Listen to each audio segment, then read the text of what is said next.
نبوت کا پاکستان۔ ان باتوں کے بعد ایسا ہوا کہ یزرعیلی نبوت کے پاس یزرعیل میں ایک پاکستان تھا جو سامریہ کے بادشاہ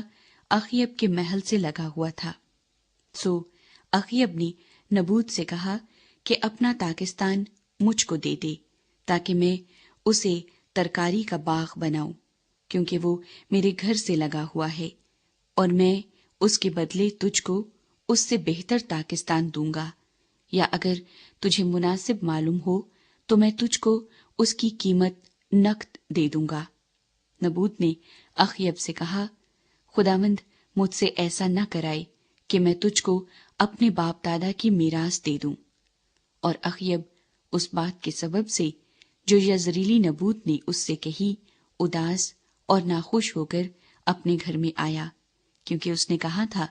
میں تجھ کو اپنے باپ دادا کی میراث نہیں دوں گا۔ سو اس نے اپنے بستر پر لیٹ کر اپنا منہ پھیر لیا اور کھانا چھوڑ دیا۔ تب اس کی بیوی ایزبل اس کے پاس آ کر اس سے کہنے لگی، تیرا جی ایسا کیوں اداس ہے کہ تو روٹی نہیں کھاتا؟ اس نے اس سے کہا، اس لیے کہ میں نے یزریلی نبوت سے بات چیت کی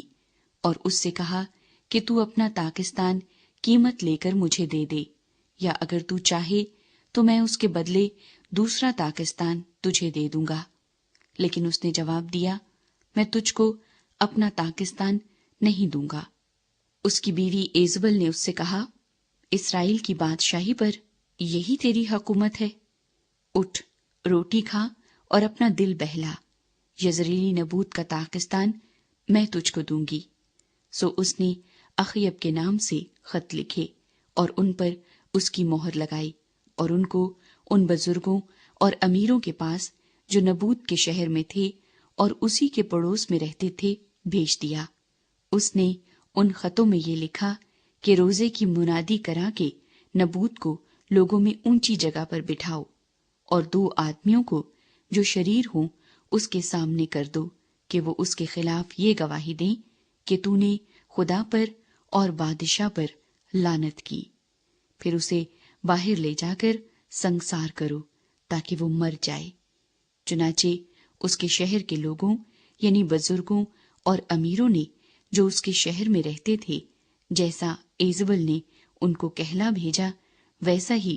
ان خطوط کے مضمون کے مطابق جو اس نے ان کو بھیجے تھے کیا۔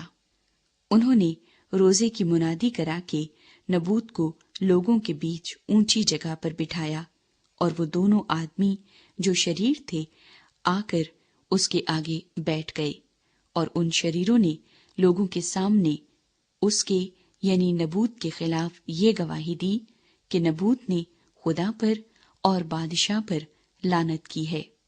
تب وہ اسے شہر سے باہر نکال لے گئے اور اس کو ایسا سنگسار کیا کہ وہ مر گیا۔ پھر انہوں نے ایزبل کو کہلا بھیجا کہ نبوت سنگسار کر دیا گیا اور مر گیا۔ جب ایزبل نے سنا کہ نبوت سنگسار کر دیا گیا اور مر گیا تو اس نے اخیب سے کہا، اٹھ اور یزریلی نبوت کے پاکستان پر قبضہ کر، جسے اس نے قیمت پر بھی تجھے دینے سے انکار کیا تھا، کیونکہ نبوت جیتا نہیں بلکہ مر گیا ہے۔ جب اخیب نے سنا کہ نبوت مر گیا ہے تو اخیب اٹھا تاکہ یزریلی نبوت کے پاکستان کو جا کر اس پر قبضہ کرے۔ اور خداوند کا یہ کلام ایلیا تشبی پر نازل ہوا کہ اٹھ اور شاہ اسرائیل اخیب سے جو سامریہ میں رہتا ہے ملنے کو جا، دیکھ وہ نبوت کے پاکستان میں ہے اور اس پر قبضہ کرنے کو وہاں گیا ہے۔ سو تو اس سے یہ کہنا کہ خداوند یوں فرماتا ہے کہ کیا تو نے جان بھی لی اور قبضہ بھی کر لیا؟ سو تو اس سے یہ کہنا کہ خداوند یوں فرماتا ہے کہ اسی جگہ جہاں کتوں نے نبوت کا لہو چاٹا، کتے تیرے لہو کو بھی چاٹیں گے۔ اور اخیب نے ایلیا سے کہا، اے میرے دشمن، کیا میں تجھے مل گیا؟ اس نے جواب دیا کہ تو مجھے مل گیا، اس لیے کہ تو نے خداوند کے حضور بدی کرنے کے لیے اپنے آپ کو بیچ ڈالا ہے۔ دیکھ میں تجھ پر بلا نازل کروں گا اور تیری پوری صفائی کر دوں گا، اور اخیب کی نسل کے ہر ایک لڑکے کو، یعنی ہر ایک کو جو اسرائیل میں بند ہے، اور اسے جو آزاد چھوٹا ہوا ہے، کاٹ ڈالوں گا، اور تیرے گھر کو نبات کے بیٹے یربام کے گھر اور اخیا کے بیٹے بادشاہ کے گھر کی مانند بنا دوں گا، اس غصہ دلانے کے سبب سے جس سے تو نے میرے غضب کو بھڑکایا اور اسرائیل سے گناہ کرایا۔ اور خداوند نے ایزبل کے حق میں بھی یہ فرمایا کہ یزریل کی فصیل کے پاس کتے ایزبل کو کھائیں گے۔ اخیب کا جو کوئی شہر میں مرے گا اسے کتے کھائیں گے، اور جو میدان میں مرے گا اسے ہوا کے پرندے چٹ کر جائیں گے، کیونکہ اخیب کی مانند کوئی نہیں ہوا تھا جس نے خداوند کے حضور بدی کرنے کے لیے اپنے آپ کو بیچ ڈالا تھا،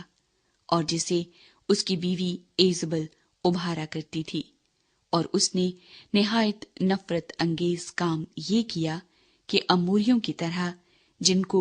خداوند نے بنی اسرائیل کے آگے سے نکال دیا تھا بتوں کی پیروی کی۔ جب اخیب نے یہ باتیں سنی تو اپنے کپڑے پھاڑے اور اپنے تن پر ٹاٹ ڈالا اور روزہ رکھا، اور ٹاٹ ہی میں لیٹنے اور دبے پاؤں چلنے لگا۔ تب خداوند کا یہ کلام ایلیا تشبی پر نازل ہوا کہ تو دیکھتا ہے کہ اخیب میرے حضور کیسا خاکسار بن گیا ہے، پس چونکہ وہ میرے حضور خاکسار بن گیا ہے، اس لیے میں اس کے ایام میں یہ بلا نازل نہیں کروں گا، بلکہ اس کے بیٹے کے ایام میں اس کے گھرانے پر یہ بلا نازل کروں گا۔ میکائیل